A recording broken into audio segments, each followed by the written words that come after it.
Alright mga kabrum-brum, so andito na kami sa labas, sa kalsada. So tetestingin namin yung tinatawag na anti-motor nap. Halimbawa, inagawan ako ng motor, ako yung owner, siya yung may-ari. Pero ano lang to testing lang to mga kabrum-brum. Titingnan natin kung ganong kalayo yung range nito kapag na-trigger na natin dito. And then kung talagang mailalayo pa ba yung motor. Yan yung owner, si Bossing Ayan ayan. So ngayon, Bossing, testingin mo, ilayo mo doon. Tingnan natin kung mamamatay ba pag tinesting natin dito. Okay? Testing. Ayan, palayo-layuin lang natin mga kabrum. Ayan, medyo malayo na. Ayan. Nakita nyo to, tumunog na ito mga kabrum-brum. So ibig sabihin, dapat tumigil na yung motor doon mga kabrum-brum. Hindi na siya nakalayo. So check natin, puntahan natin kung talagang nakalayo ba or tumigil siya. Ayan, layo, di ba mga kabrum-brum? So kapag inagawan tayo ng motor ng mga motor napper, hindi na yan makakaalis. So ayun siya, ayun mga kabrum-brum. Ayan. Hiningal ako mga kabrum-brum. Bossing, anong nangyari, Bossing? Namatay. Tapos ayaw nang umandar, no? So yun mga kabrum-brum. Good day mga kabrum-brum. So dinayo tayo ng Katropa Pix mga kabrum-brum. So nagpa-install siya ng two-way alarm mga kabrum-brum. Ayan. So yung two-way alarm natin, napakaganda nito sa ating mga motor mga kabrum-brum. So lalo na ngayon, talagang maraming naagawan ng motor o nananakawan ng motor. So ngayon, in-install natin yan dito sa Skygo Bolt 150. O, di ba? Parang NMAX yung itsura niya, no, mga kabrum-brum. Ngayon, mga kabrum-brum, yung owner nito, sumasilent sa Move It mga kabrum-brum. So, shout out sa mga Move It, Angka, saka Joyride, mga kabrum-brum. So, mas maganda pag ganito ang trabaho nyo, pa-install kayo ng two-way alarm. Ngayon, mga kabrum-brum, pa-install siya ng two-way alarm. So, na-install na namin, mga kabrum-brum. Ngayon, kahit ang motor nyo ay disusi pa or keyless, eto talagang automatic. Pag meron na kayong two-way alarm, automatic para na kayong nakakilis. Mapapa-start nyo yung motor nyo nang hindi actual sinususian. Okay, eto maraming features to mga brum-brum. So unang-una gusto ko dito, kapag nagparking kayo sa madilim na parkingan, hindi nyo na maalala kung saan nakapwesto. So meron itong locator. So makikita natin yan sa pamamagitan ng remote.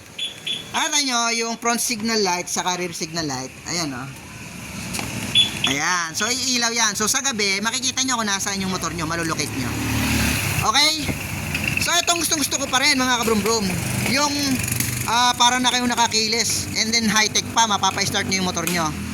So sa pamamagitan ng remote. So testingin natin mga kabrum-brum. Automatic starting. Ayan kita nyo Ayan nag-start siya Ayan siya nga pala. Yung may-ari nga pala ito, bagong-bago tong unit na to. So pina-install dito sa akin para safety nga naman yung motor niya. So kapag ganyan tayong may mga bagong motor, kung mahal talaga natin yung motor, lagyan natin ng two-way alarm para hindi manakaw o makuha sa atin yung ating pinaghirapan mga kabrum-brum. Ayan, nag-start na siya mga kabrum-brum. Ngayon dahil dito siya nag-start, dito rin tayo mag-o-off. Nakita nyo, nawala nag-off engine siya. Di ba? Mapapa-start nyo siya, ma-off nyo. Naka-hindi nyo na actual susian. Okay, mga kabrum-brum, tetestingin namin yung tinatawag na anti-motor nap. Yung kapag inagawan siya ng motor napper, ibibigay niya na yung motor. Kaysa naman barilin siya, mga kabrum-brum. So, bigay niya na yung motor, okay lang. Basta meron tayong two-way alarm. So, tetestingin natin yon. Alright mga kabrum-brum, so andito na kami sa labas, sa kalsada. So tetestingin namin yung tinatawag na anti-motor nap. Halimbawa, inagawan ako ng motor, ako yung owner, siya yung may-ari. Pero ano lang to testing lang to mga kabrum-brum.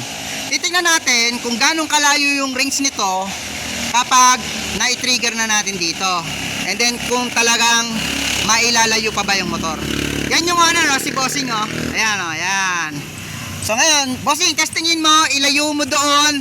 Tingnan natin kung mamamatay ba pag tinesting natin dito. Okay? Testing.